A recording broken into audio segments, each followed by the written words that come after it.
Γεια σας. Ένα πολύ ενδιαφέρον θέμα που απασχολεί πλέον και τους αναλυτές, τους κοινωνιολόγους, αλλά και τους ιστορικούς του χώρου της εκπαίδευσης, είναι πώς αναπτύχθηκε και πώς εξελίχθηκε, αν θέλετε, η εκπαίδευση ενηλίκων στην Ελλάδα. Υπάρχουν διάφοροι μύθοι σχετικά με το πώς, πότε και γιατί ξεκίνησε. Εμείς όμως θα προσπαθήσουμε να αποκαταστήσουμε την πραγματικότητα. Είναι κατανοητό ότι όταν παρουσιάζεις ένα ιστορικό πλαίσιο, αν θέλετε πολύ απλά την ιστορία ενός χώρου, μπορεί να ακούγεται βαρετό. Γι' αυτό λοιπόν το δικό μας στοίχημα είναι να καταλάβουμε μέσα σε 5 λεπτά πώς και γιατί αντιμετωπίζουμε το πλαίσιο της εκπαίδευσης ενηλίκων που βιώνουμε σήμερα. Η εκπαίδευση ενηλίκων στην Ελλάδα ουσιαστικά χρονολογείται με την δημιουργία του ελληνικού κράτους, ουσιαστικά, αν θέλετε, όχι πρώτου, του ελληνικού κράτους μετά την Επανάσταση. Ποια ήταν όμως η στοχοθεσία τότε της εκπαίδευσης ενηλίκων? Η στοχοθεσία της εκπαίδευσης ενηλίκων τότε ήταν κυρίως ο αλφαβητισμός του πληθυσμού. Μην ξεχνάμε ότι βγαίνουμε τραυματισμένοι μετά από 400 χρόνια σκλαβιάς, μια δύσκολη επαναστατική διαδικασία που κράτησε αρκετά χρόνια. Το 80% του πληθυσμού είναι αναλφάβητοι. Το επίσημο εκπαιδευτικό σύστημα ουσιαστικά είναι στα σπάργανα. Οπότε έχουμε πρωτοβουλίες μεμονωμένες συλλόγων πολιτιστικών, όπως για παράδειγμα ο Παρνασσός, που υλοποιούν προγράμματα εκπαίδευσης στα μέσα του 19ου αιώνα, προκειμένου να μπορέσουν ο πληθυσμός, ο οποίος δεν γνωρίζει ούτε να γράφει το όνομά του, να μπορεί σιγά σιγά να αξιοποιεί τη γλώσσα. Αντίστοιχα, υλοποιούνται και διάφορα, επιτρέψτε μου τον όρο, σεμινάρια, γιατί ακούγεται πολύ πρόημος για εκείνη την εποχή, κυρίως για τις άπορες κορασίδες, τα ορφανά της Επανάστασης, έτσι ώστε να μπορούν να γνωρίζουν τα βασικά για να μπορούν να δουλέψουν σε ένα σπίτι.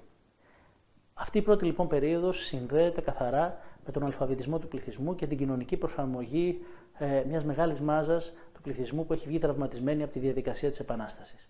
Όσο προχωρούμε στις αρχές του 20ου αιώνα, αρχίζει και μπαίνει στο πλαίσιο της εκπαίδευσης ενηλίκων η ανάγκη εκπαίδευσης γενικότερα του πληθυσμού, έτσι ώστε να μπορεί να ανταποκριθεί σε κάποια επαγγέλματα και σε κάποιες δραστηριότητες της εποχής.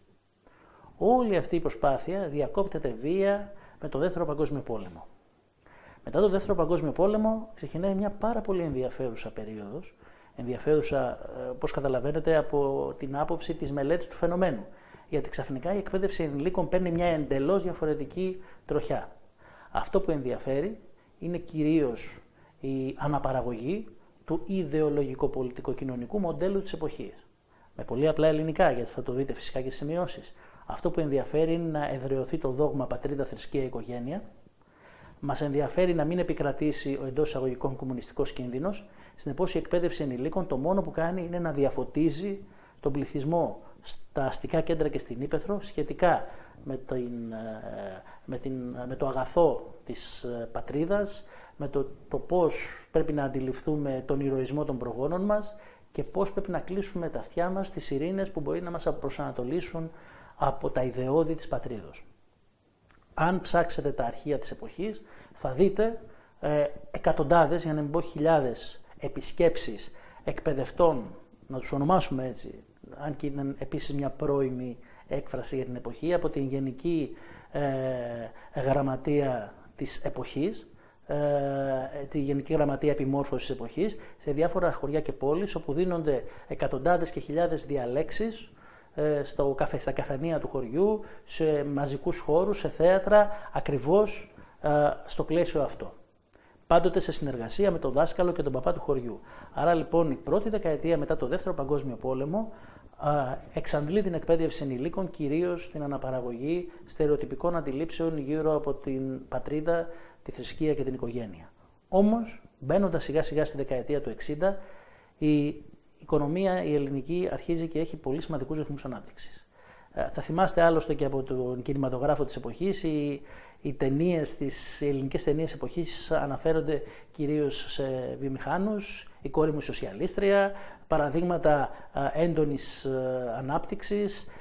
Είναι πραγματικά μια περίοδος που, όπως λέμε, συγκρίνοντάς τη με τη σημερινή περίοδο, ήταν η χρυσή εποχή της ελληνικής οικονομίας.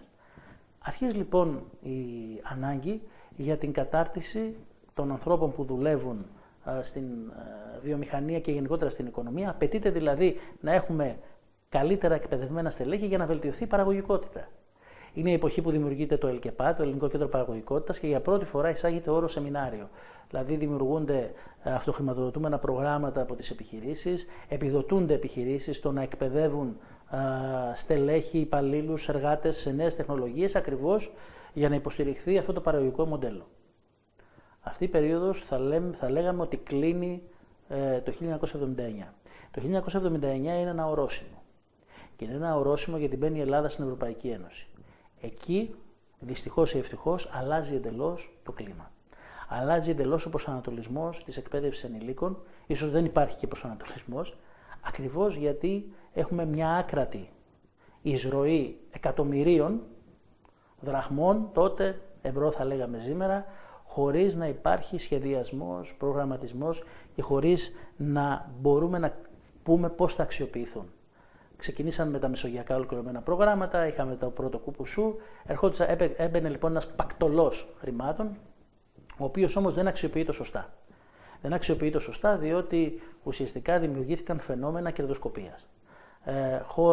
Κάποιοι αναλάμβαναν προγράμματα, δεν είχαν καν χώρους εκπαίδευσης, υποστήριζαν ότι εκπαίδευαν κόσμο, στην πραγματικότητα δεν εκπαίδευαν κανέναν ή κάποια συγγενικά πρόσωπα και απορροφούσαν τα κονδύλια. Την ίδια ώρα μπορεί να δημιουργεί το εκπαιδευτικό υλικό για ένα συγκεκριμένο αντικείμενο στη Θράκη, αλλά δεν το μάθαινε η Κρήτη. Οπότε εξοδεύονταν αρκετά οι πόροι, να το πω έτσι, εκατομμύρια για να παραχθεί εκπαιδευτικό υλικό που την ίδια ώρα παραγόταν σε διαφορετικές περιοχές. Το χειρότερο είναι ότι ενώ η εκπαίδευση ενηλίκων είχε μια συγκεκριμένη πολιτική, για παράδειγμα να βοηθήσει τους ανέργους να βρουν δουλειά. Ήταν τόσο καλά τα επιμίσθια, δηλαδή η αμοιβή των ανέργων, που ο κάθε άνεργος με το που ολοκλήρωνε ένα πρόγραμμα, αντί να προσπαθήσει να βρει δουλειά, προσπαθούσε να μπει στο επόμενο επιδοτούμενο πρόγραμμα και μπορούσε να ζει για 4, για 5, για 6 χρόνια με έναν κανονικότατο, θα έλεγα, μισθό, που ήταν το επιμίσθιο της εκπαίδευσής του. Δεν είχε λοιπόν κανένα κίνητρο να ξαναμπεί στην αγορά εργασίας. Αυτή η κατάσταση οδήγησε στο απροχώρητο και στα μέσα της δεκαετίας του 90 η Ευρωπαϊκή Ένωση απείλησε ουσιαστικά, τι μας θυμίζει άλλωστε αυτό, ότι θα διακόψει την παροχή πόρων και όλες τις δραστηριότητες, επιδοτούμενες δραστηριότητες εκπαίδευση ενηλίκων στην Ελλάδα, εάν δεν δημιουργείται ένα πλαίσιο ελέγχου.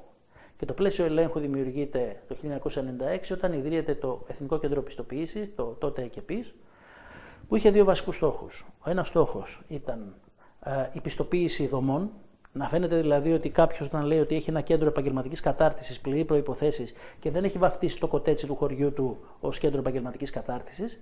Και δεύτερον, η πιστοποίηση εκπαιδευτών ενηλίκων. Δηλαδή η πιστοποίηση εκείνων των επαγγελματιών που ξέρουν να λειτουργούν το επαγγελματικό περίγραμμα του εκπαιδευτή ενηλίκων.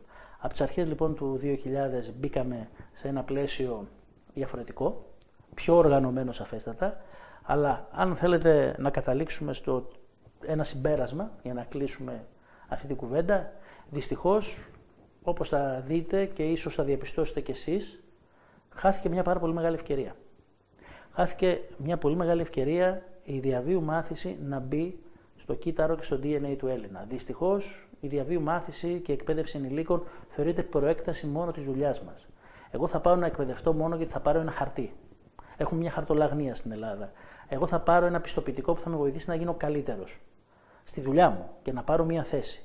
Δεν βλέπουμε την εκπαίδευση ενηλίκων στην Ελλάδα ούτε σαν μια βελτίωση των προσωπικών μας ικανοτήτων, είτε ως μια δραστηριότητα του ελεύθερου χρόνου που θα μας κάνει να περνάμε καλύτερα, ούτε ως μια διαδικασία κοινωνικοποίησης, ότι θα γνωρίσουμε δηλαδή κόσμο με ίδια ενδιαφέροντα με εμάς, ούτε ως μια δραστηριότητα τοπικής ανάπτυξης. Δυστυχώς είναι απόλυτα συνυφασμένη με την απόκτηση κάποιας πιστοποίησης ή κάποιου επαγγελματικού τίτλου που θα τον αξιοποιήσουμε στον χώρο της δουλειάς μας.